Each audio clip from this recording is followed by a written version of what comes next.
ॐ निधाय हृदि विश्वेशं विधाय गुरुवन्दनं बालानां सुखबोधाय क्रियते तर्कसङ्ग्रहः शङ्करं शङ्कराचार्यं केशवं बादरायणं सूत्रभाष्यकृतौ वन्दे भगवन्तौ पुनः पुनः ईश्वरो गुरुरात्मेति मूर्तिभेदविभागिने व्योमवद्व्याप्तदेहाय दक्षिणामूर्तये नमः। ओम शांति शांति शांति।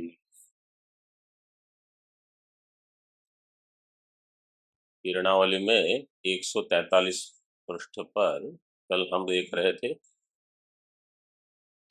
एक वाक्य था वहां, ननु इत्यादि ना, ये प्रतीक के बाद वेद इति प्रतीक के पहले शब्दानां नित्यत्वेन शब्द समूहात्मक वेदस्य अपि अनादित्वात्। मीमांसक क्या कहेंगे? शब्दो नित्य है, इसलिए शब्द समूहात्मक वेद जो है वो भी नित्य है और वो अनादि है। अनादि और नित्य, अनादि से केवल ये प्रतिपादन होगा कि उसका प्रागभाव नहीं है, लेकिन नित्य कहने से उसका प्रध्वंसा भाव भी नहीं है। तो इसलिए यहाँ दोनों दिए हैं।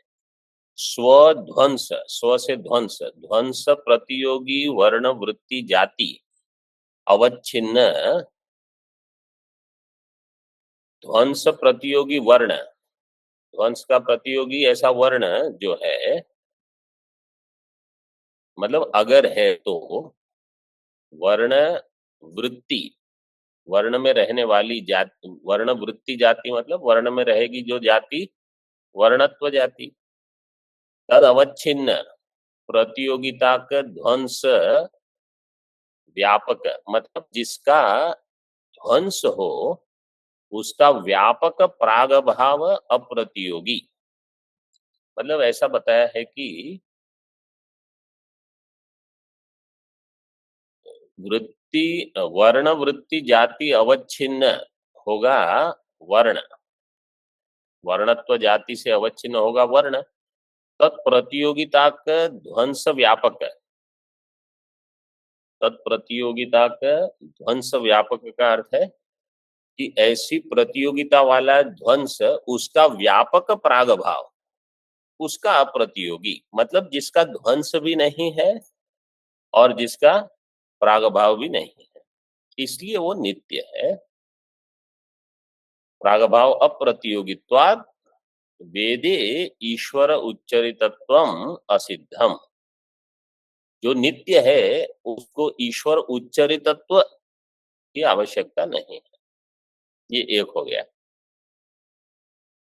फिर एक आया था महाजनश्च, महाजन, नीचे से 5वीं पंक्ति में देखिए, महाजनश्च भक्ष्य पेय, पेयादि अद्वैत राग वैसे ही है जैसे दिया है, और उसका अन्वय करना है अन्य प्रवृत्तिमान। भक्ष्य निबंधन अन्य प्रवृत्तिमान, पेय निबंधन अन्य प्रवृत्तिमान, अद्वैत राग निबंधन अन्य प्रवृत्तिमान। ऐसे तो जिनकी भक्ष्य के कारण प्रवृत्ति नहीं है, पेय के कारण प्रवृत्ति नहीं है, अद्वैत राग के कारण प्रवृत्ति नहीं, ये केवल इनकी परिभाषा होगी क्योंकि ये द्वैती है। क्योंकि महाजन के लिए ऐसे तो हर दर्शन अपनी अपनी एक एक परिभाषा बना देगा। चार्वाक कहेगा हम महाजन उनको कहेंगे जो सबसे अधिक सुख भोग कर रहा है, चाहे इंद्रिय हो चाहे कुछ कैसे भी हो।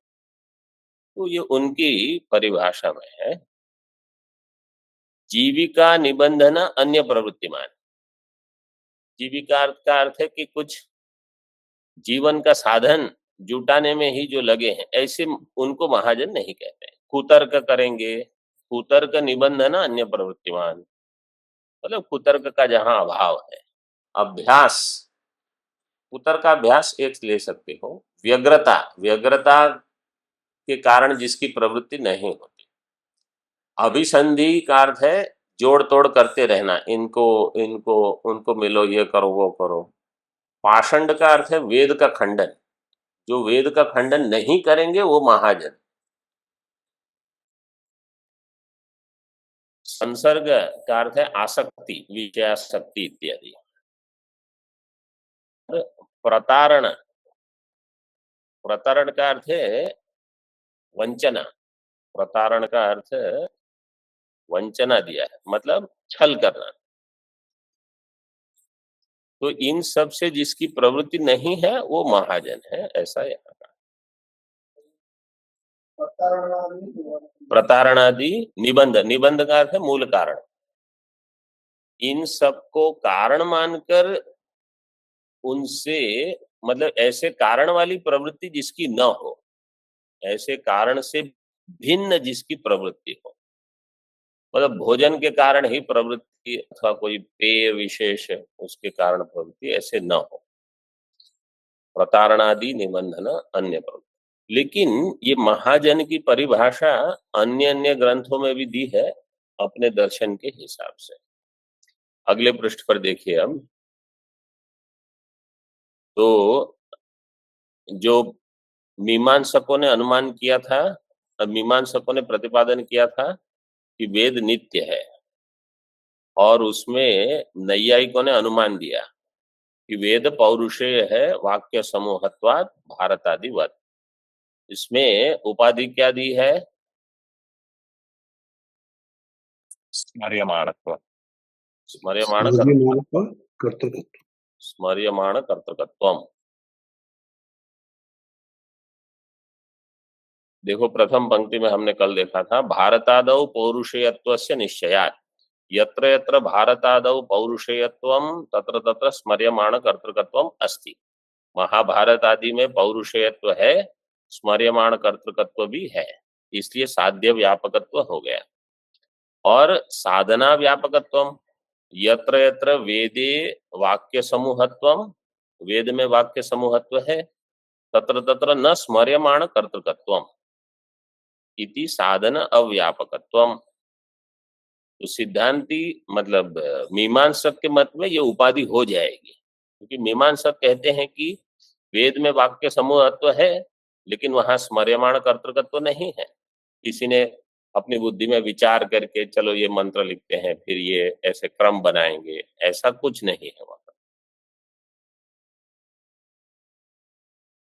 अतः स्मर्यमाण कर्तृकत्वम उपाधि, ये किसके मत में होगा? न्याय, मीमांसक, मीमांसक कहेगा उपाधि है।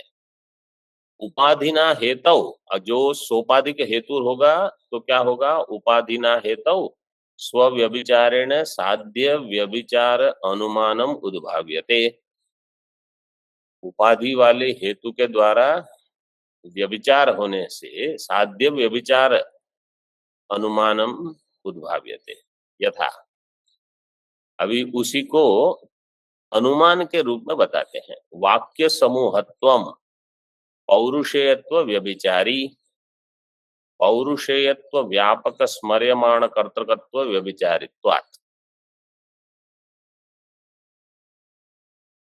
उपाधि का जो, उपाधि जो है, उपाधि क्या है? स्मर्यमाण कर्तृकत्व। तो यहाँ अभी देखो क्या करते हैं, स्मर्यमाण कर्तृकत्व को हेतु लिया, और वो हेतु साध्य का व्यापक होगा। तो साध्य क्या है? पूर्व अनुमान में साध्य क्या था? पौरुषेयत्व, पौरुषेयत्व। तो पौरुषेयत्व व्यापक मतलब साध्य का व्यापक उपाधि, ऐसे लिखा है। वाक्य समूहत्वम पौरुषेयत्व व्यभिचारी, पौरुषेयत्व व्यापक स्मर्यमाण कर्तृकत्व व्यभिचारित्वात्। पौरुषेयत्व व्यापक स्मर्यमाण कर्तृकत्व मतलब साध्य व्यापकत्वम। साध्य व्यापक इसका वहां नैयायिक ने अनुमान दिया, उसमें आपत्ति दिखा रहे हैं।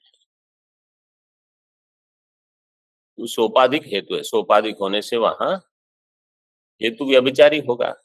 ये तो आपको पता ही है कि जहां हेतु सोपाधिक होगा वो हेतु व्यभिचारी होगा। जैसे धूमवान वन्य है, इसमें हेतु क्या है?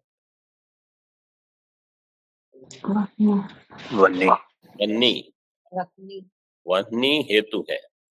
वन्नी हेतु धूमवान साध्य की सिद्धि कब कर सकता है? जब वहां उपाधि रहेगी। उपाधि क्या है वहां?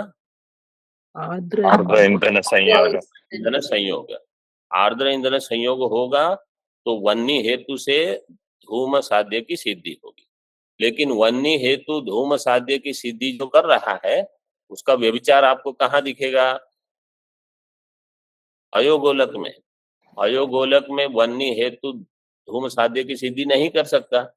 वन्नी है, धूम नहीं है, तो वो व्यभिचार भी दिख जाएगा। तो जहां सोपाधिक हेतु रहेगा वो व्यभिचारी ही होगा। ये हमने पहले देखा है, इसी ग्रंथ में पहले आ गया है।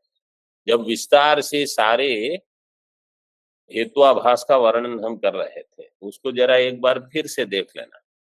तो यहाँ वही बताया कि उपाधिना हेतु स्व व्यभिचारेण, तो वो हेतु व्यभिचारी होगा। स्व से हेतु, स्व साध्य व्यभिचार अनुमान। तो अगर हेतु व्यभिचारी है तो साध्य भी व्यभिचार होगा, मतलब कभी रहेगा कभी नहीं रहेगा।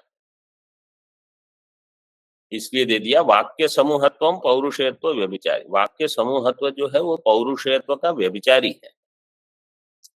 इसका अर्थ क्या हुआ? केवल इतनी प्रतिज्ञा का अर्थ बताइए। वाक्य समूहत्व पौरुषेयत्व व्यभिचारी, ये प्रतिज्ञा हो गई। इसका अर्थ क्या है?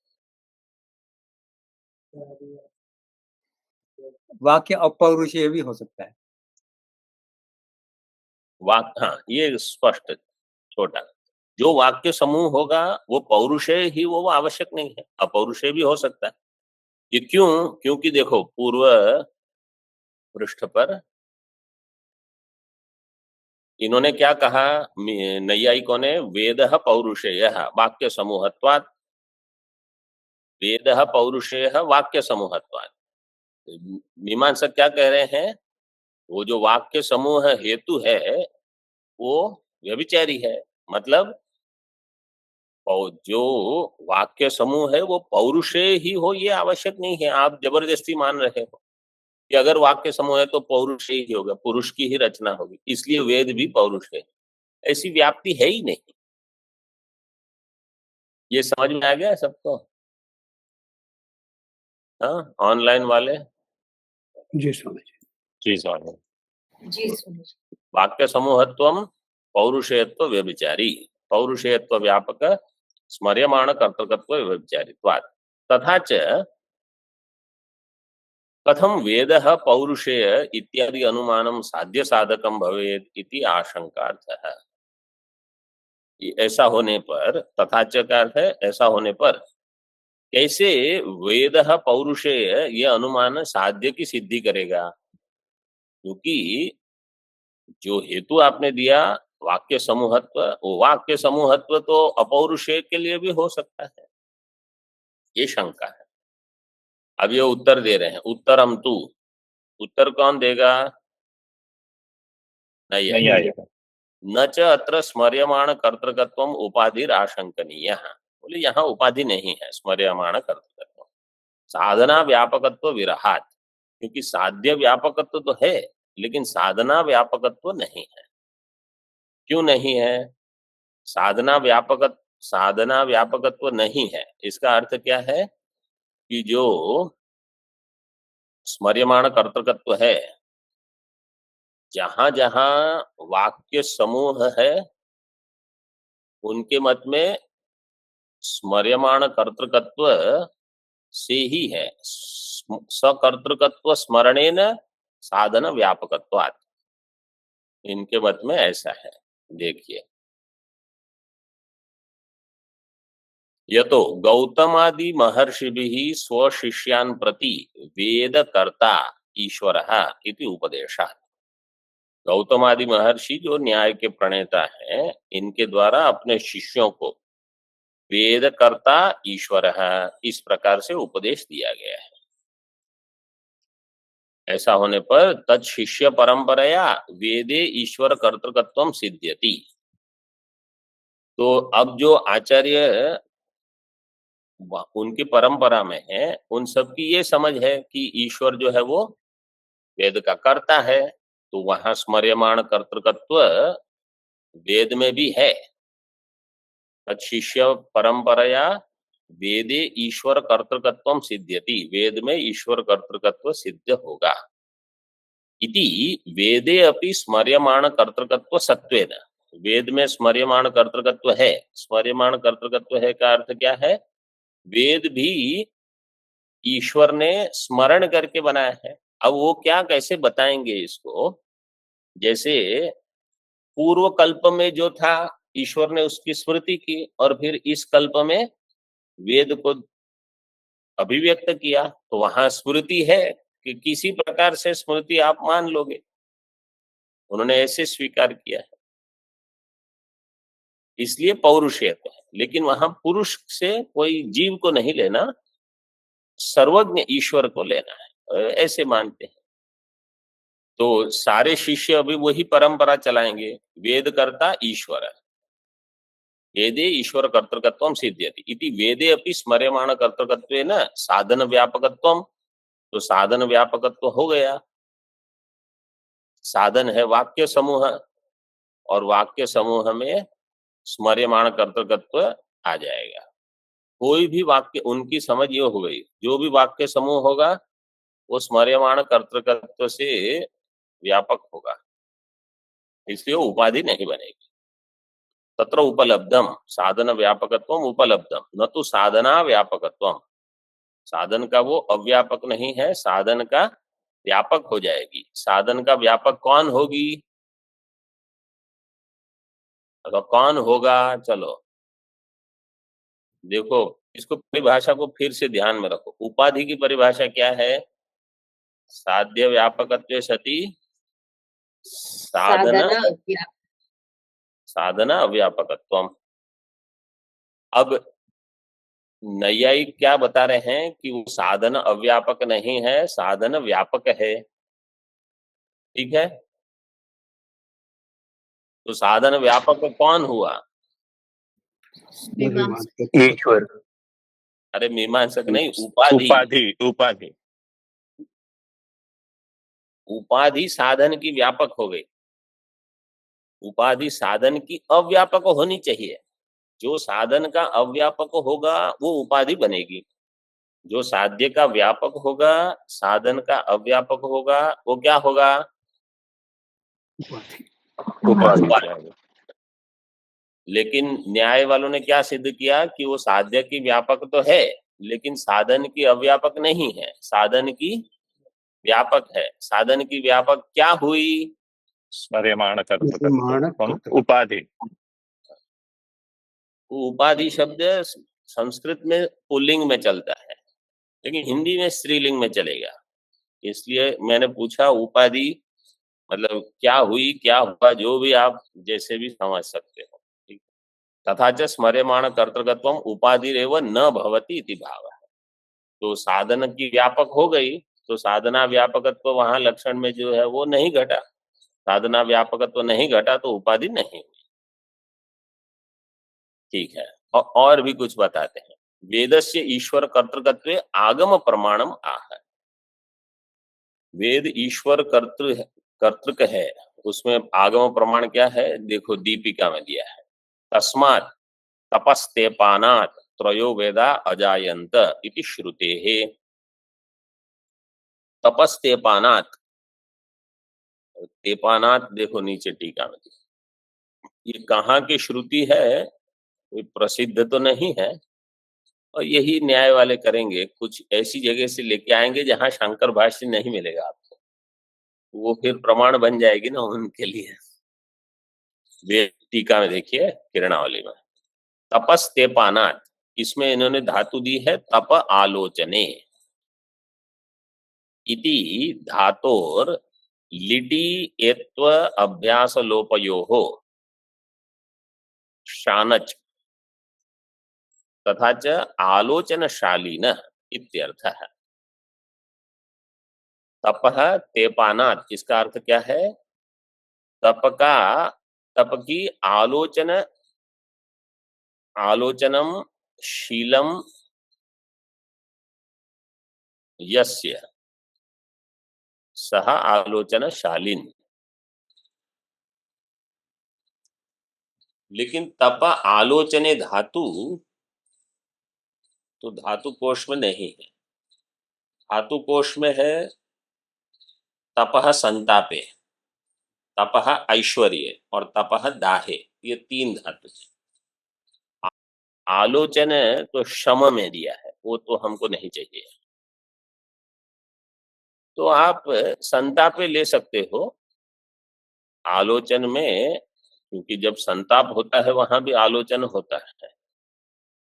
और इति धातो हो लिटि एत्व, तो लिटि में अभ्यास होगा, अभ्यास होने से तप होगा। लेकिन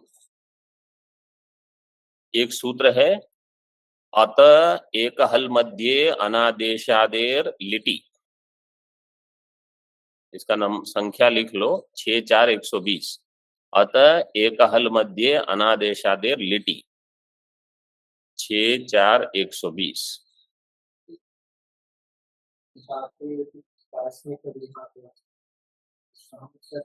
नहीं तो कर्मणि करके तो वहां तेपे बन जाएगा, तेपे तेपाते तेपिरे, तो वहां जो तेपे है हमको उसी की आवश्यकता है अभी। नहीं तो तपा आलोचने धातु कहीं ढूंढनी पड़ेगी आपको। मतलब 2 मैंने तो अष्टाध्यायी में देखा और इसमें भी नहीं है।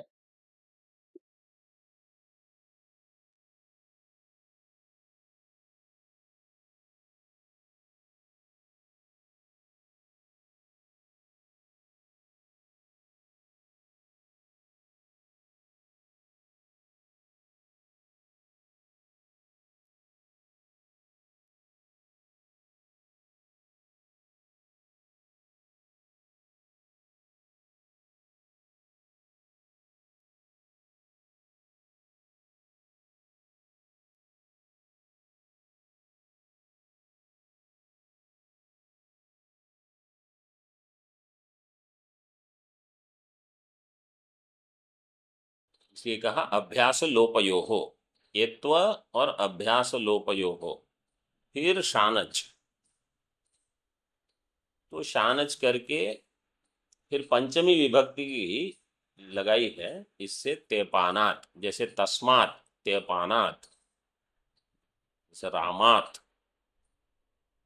राम में रामात कैसे बनेगा, कौन क्या सूत्र लगेगा? नए विद्यार्थी पहले बोले, पुराने तब तक विचार कर लें। हाँ क्या? अच्छा ठीक है, पुराने विद्यार्थी बोले। हाँ कोई किसी याद है रामात में? रामा नसी टा नसी नसा मिनात स्याह। ठीक, रामात हो जाएगा। इसी प्रकार तेपानात ऐसे दिया है, जिसका अर्थ है आलोचनशाली परमात्मा के द्वारा। त्रयोः वेदाः ऋग्यजुः सामानि इति अजायन्त। तो ये वेदाः अजायन्त, ये तो पुरुष सूक्तम में भी है ही, ये तो प्रसिद्ध है, इन्होंने कोई अन्य श्रुति दी है, लेकिन उस श्रुति का अर्थ इन्होंने ऐसे किया है कि ईश्वर से इनकी उत्पत्ति हुई है, इसलिए ईश्वर प्रणीत है, ईश्वर उच्चरित है ऐसे। और देखो बृहदारण्यक श्रुति देते हैं अभी, श्रुत्यंतरम अपि अस्य महतो भूतस्य निश्वसितम एतद् यद ऋग्वेदो यजुर्वेदः सामवेद अथर्वांगिरसः इत्यादि इत्यादि जो भी वहां दिए हैं, पुराणानि, इतिहास पुराणानि, व्याख्यानानि, उपव्याख्यानानि, श्लोका सूत्र, ये सारे वो कहते हैं देखो ईश्वर से उत्पन्न हुए ये, इसलिए तस्माद् वेदाः अनित्या एव। अब यही मंत्र बृहदारण्य का वेदांत परिभाषा में जो दिया है, आप लोगों ने पढ़ लिया है, इसी को लेकर हम कहेंगे कि वहां कर्तृत्व नहीं है। क्यों? क्योंकि वो निश्वसित है। जैसे निश्वास में कर्तृत्व नहीं रहता, वो अपने आप हो रहा है, ऐसे ही ईश्वर से सृष्टि हुई है। ऐसे ये हमने वेदांत परिभाषा में देखा कि सर्व वेदांत सिद्धांत सार, सर्व वेदांत में भी आया था शायद, कि नहीं? ऑनलाइन वाले कुछ बता रहे हैं कि नहीं? तस्माद् वेदा अनित्या एव।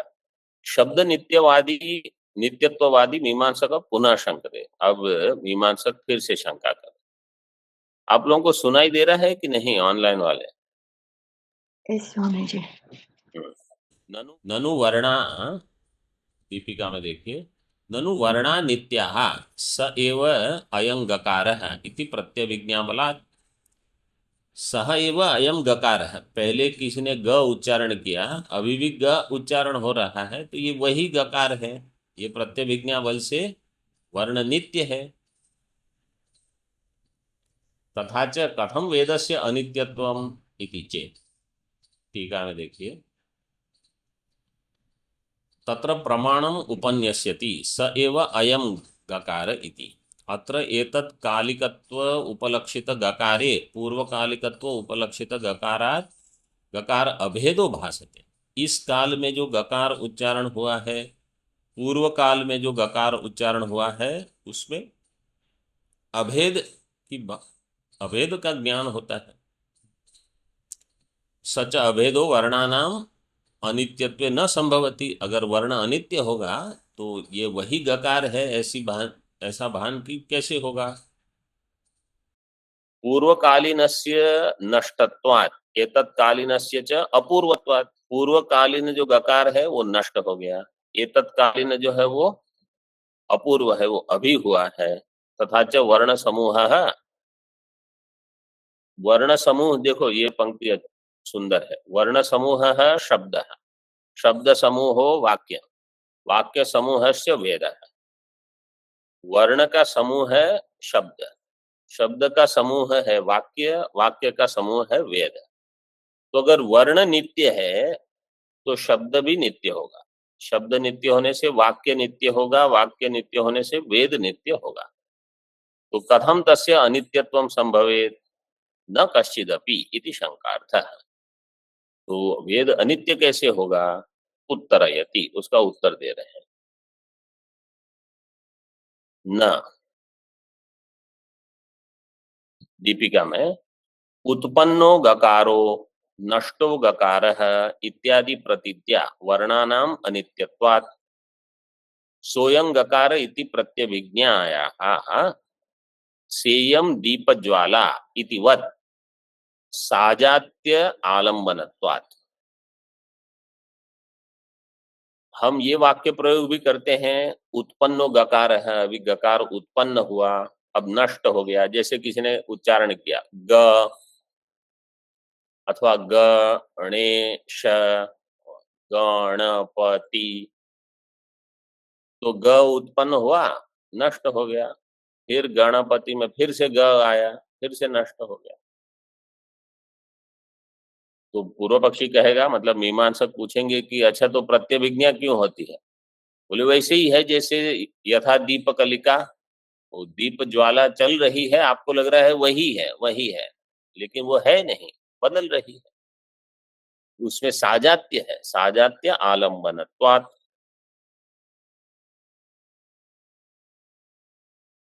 ये समझ में आ रहा है कि नहीं, ये जो विचार चल रहा है? आ रहे हैं। ठीक है। दीपज्वाला दृष्टान्तम सा च दीपस्य कलिका ज्योतिः इति यावत्। दीपज्वाला नहीं, एक पंक्ति छूट गई। तादृश प्रतीति बलादेव ध्वंस प्रागभाव प्रतियोगित्वम शब्दानाम सिद्ध्यति इति भाव। इस प्रतीति के बल से शब्द में ध्वंस प्रतियोगित्व प्रागभाव प्रतियोगित्व ये सिद्ध होगा, दोनों। मतलब जिसका ध्वंस भी है और प्रागभाव भी है। ननु तरहि प्रत्यभिज्ञा विरोध है नहीं, वो दीप ज्वाला दृष्टान्तम साच दीपस्य कलिका ज्योति ही इति यावत्। वो दीप कलिका वैसे ही चल रही है। तत्र यथा सजातीय सहस्र ज्वालानाम उत्पन्न विनष्टानामपि सेयम दीप ज्वाला इति साजात्येन दीप ज्वालात्व रूप जातिमादाय प्रत्यभिज्ञा भवति। सेयम दीप ज्वाला ये सजातीय दीप है। जैसे किसी ने आपको एक कुछ विशेष फल दिया, समझो पहली बार आपने देखा, आपने खाया, बहुत बढ़िया लगा। 10 दिन के बाद कोई वही फल लेके आया, अरे ये तो वही फल है जो मैंने खाया था, बहुत सुंदर है। और वही फल अब हाथ में कैसे आएगा? वो तो गया पेट में, और पेट में जाके फिर वर्चस्व बन गया। आया है ना नैष्कर्म्य सिद्धि में। ये वो नहीं है, सजातीय है ऐसे। तत्र यथा सजातीय सहस्र ज्वालानाम उत्पन्न विनष्टानामपि सेयम ज्वाला इति साजात्येन दीप ज्वालात्व रूप जातिमादाय प्रत्यभिज्ञा भवति। जैसे हजारों ज्वालाएं अगर चल रही है तो और उत्पन्न होगी विनष्ट होगी, उत्पन्न होगी विनष्ट होगी, लेकिन बुद्धि क्या कहेगी? ये वही है, सेयम ज्वाला, सेयम ज्वाला। क्यों? साजात्येन, क्योंकि सजातीयत्व है। दीप ज्वालात्व रूप जाति आदाय प्रत्यभिज्ञा भवति, प्रत्यभिज्ञा हो जाएगी। तथा गकारादावपि गत्वादि जाति आदाय प्रत्यभिज्ञा इति बोध्यम इति भाव। गकार में जाति क्या रहेगी? गत्व। गत्वादि जाति को लेकर जहां जहां गत्व है वो उसमें प्रत्यभिज्ञा रहेगी। जैसे जहां जहां घटत्व है प्रत्यभिज्ञे इति बोध्यम इति भावः। मीमांसकैर् वर्णा नित्याः तथा च कथम परंपरया तत्समूह वाक्य समूह वेदस्य अनित्यत्वम् इति पूर्वपक्षः कृतः। तत्र वर्णानाम अनित्यत्वेन वेदस्य अपि अनित्यत्वं संपादितम्।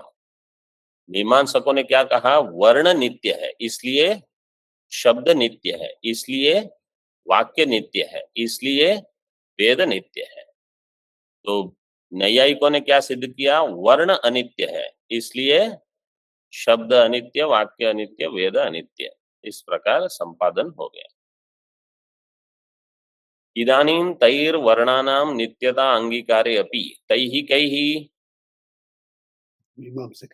मीमांसकैहि वर्णानाम नित्यता अंगीकारे अपि वेदस्य वाक्यात्मकस्य नित्यता न सिद्ध्यति इति प्रतिपादयति। एक मत हो गया। अब अलग से प्रतिपादन करते हैं कि वर्ण नित्य भी हो लेकिन वाक्य नित्य कैसे होगा? क्योंकि वर्ण समझो नित्य है, लेकिन उन्हीं वर्ण को लेकर आप भिन्न प्रकार की वाक्य रचना, शब्द रचना करते हो, इसलिए वाक्य जो है उसमें नित्यता नहीं रहेगी। वेदस्य वाक्यात्मकस्य नित्यता न सिद्ध्यति इति प्रतिपादयति। इसका प्रतिपादन करते हैं। वर्णाना नित्यत्वे अपि, दीपिका में वर्णाना नित्यत्वे अपि आनुपूर्वी विशिष्ट वाक्यस्य अनित्यत्वाच्च तस्मात् ईश्वरोक्त वेदः। वर्ण भले नित्य हो लेकिन आनुपूर्वी विशिष्ट वाक्य जो है वो नित्य है कि अनित्य है? अनित्य। अनित्य। आनुपूर्वी का अर्थ क्या है? अनुपूर्वी का अर्थ है क्रम। यहाँ वेद की अनुपूर्वी ले रहे हैं। क्रम जैसे कोई कहेगा राम, तो राम में अनुपूर्वी क्या है? र, आ, म, अ, विसर्ग, यह है उसकी अनुपूर्वी। र, आ, म, अ, विसर्ग, राम। तो ये ऐसे ही चलेगा। मराह अथवा मरा ऐसे किसी ने बोल दिया तो उसमें शब्द वर्ण तो वही है, उसमें एक म है, एक अ है, एक र है, एक आ है और एक विसर्ग भी हो, लेकिन आनुपूर्वी भिन्न होने से वो शब्द भिन्न है।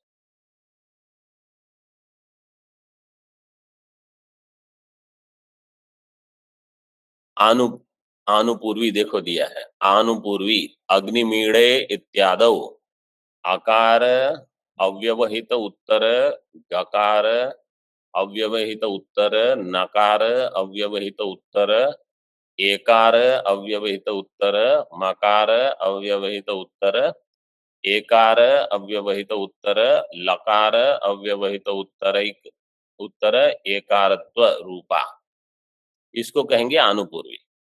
मतलब यही क्रम हो। अग्निमीड़े पुरोहितम, तो देखो अ ग न ई ऐसे वही क्रम से चलेगा।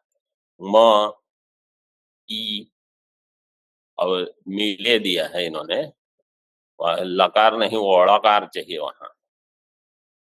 पुराने संस्कृत में तो था ड़कार, ये धीरे धीरे कम कर दिया है, लेकिन वेद में तो होता ही है। यह अनुपूर्वी तद विशिष्ट वाक्यस्य अव्यवहित उत्तरत्वादि संबंधेन तत्तद वर्ण विशिष्ट वाक्यस्य। तद विशिष्ट वाक्यस्य जो दिया है दीपिका में, उसका अर्थ क्या किया? अव्यवहित उत्तरत्वादि, मतलब जो उत्तर उत्तर उत्तर है उसमें व्यवधान भी ना हो। ऐसे नहीं कि अ है फिर कुछ और बता दिया, फिर ग फिर कुछ ऐसे नहीं। अव्यवहित उत्तरत्वादि संबंधेन तत्तद वर्ण विशिष्ट वाक्यस्य, तो ये सब जो है अनित्यत्वाच्च। अव्यवहित उत्तरत्वादिना अनित्य रचना विशेष गर्भिता आनुपूर्वी विशिष्ट वाक्यानाम अनित्यत्वम एव इति भावः। अव्यवहित उत्तरत्वादिना अनित्य रचना, क्योंकि रचना अनित्य है। अग्नि में पहले अ है, फिर ग है, फिर न है, फिर ई है, और कोई और शब्द होगा उसमें पहले न हो, फिर अ हो, फिर ई हो, ऐसे हो सकता है। इसलिए वाक्यानाम अनित्यत्वम एव इति भावः। ओम पूर्णमदः पूर्णमिदं पूर्णात् पूर्णमुदच्यते पूर्णस्य पूर्णमादाय पूर्णमेवावशिष्यते।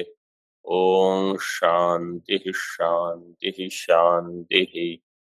शंकरं शंकराचार्यं केशवं बादरायणं सूत्रभाष्यकृतौ वन्दे भगवन्तौ पुनः पुनः।